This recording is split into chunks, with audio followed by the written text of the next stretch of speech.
Bwe yali ayogerako eri eggwanga wiiki ewedde, omukulembeze w'eggwanga yategeeza nga bw'alina obujulizi nti waliwo obuli bw'enguzi obuva mu minisitule y'ebyensimbi ne busibira mu paalamenti. N'olwekyo ababbi bafudde bannange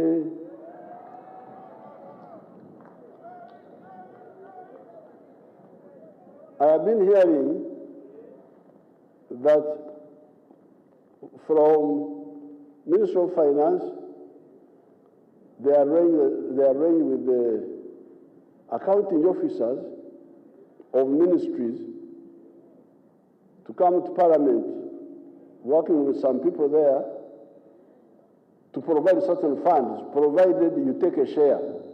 Wayitawo ennaku 3 ababaka ba Palamenti basatu omuli Yusuf Mutembuli owa Bunyole East, Paul Akamba owa Busigi County ne Senamuju omubaka omukyalo w'Erwengo ne bakwatibwa. Abakuumaddembe oluvannyuma basalawo okwaza amaka gaabwe wadde ng'ebyazuuliddwayo tebinnamanyika bulungi. Olunaku lweggulo abasatu bano basimbiddwa mu kkooti ebuzesa obulyake ne bavunaanibwa emisango egyekuusa ku nguzi era ne basindikibwa mu kkomera eruzira ku alimanda. Weewaawo kino abamu bakirabye ng'ekyasiza ekitibwa kya Palamenti. Amyuka Sipiika Thomas Tayebwa agamba nti omukulembeze w'eggwanga musanyufu n'engeri Palamenti gy'eddukanyamu emirimu gyayo. Bino Tayebwa abyogedde ku mukolo gw'okukyusa obukulembeze bwa Uganda Parliamentary Forum on Youth Affairs enkya ya leero, amulega asoose kufuluma olwaleero ng'abamu ku babaka ba Palamenti bwe babadde batya okugenda e Kololo nga batya nti bayinza okubakwatirayo. Ensure you reach in Kololo at Kololo in time. There is no one to arrest you. The President has no any ill motive against Parliament. I want to clarify this. We have been in touch with him. The President has no any ill motive. Instead, the President is very happy with the performance of Parliament.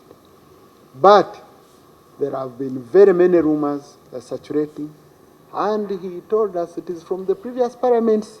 Palamenti Tayebwa zaayogerako ye y'omwenda n'ekkumi wabula ategeezezza ababaka ng'ekitimba ekiyola abali b'enguzi bwe kitunidde ne Palamenti ono bw'atyo n'alabula ababaka okubeera abeegendereza. We must all support efforts aimed at cleaning our institution. And the only way we can support those efforts is by checking our behavior. Behaving in a more transparent manner, avoiding small things which end up destroying the image of the institution.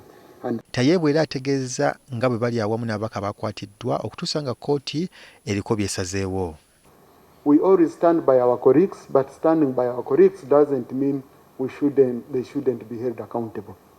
As leadership of Parliament, we shall stand by our colleagues until they are proved guilty. That doesn't mean that we condone any behavior that is inappropriate.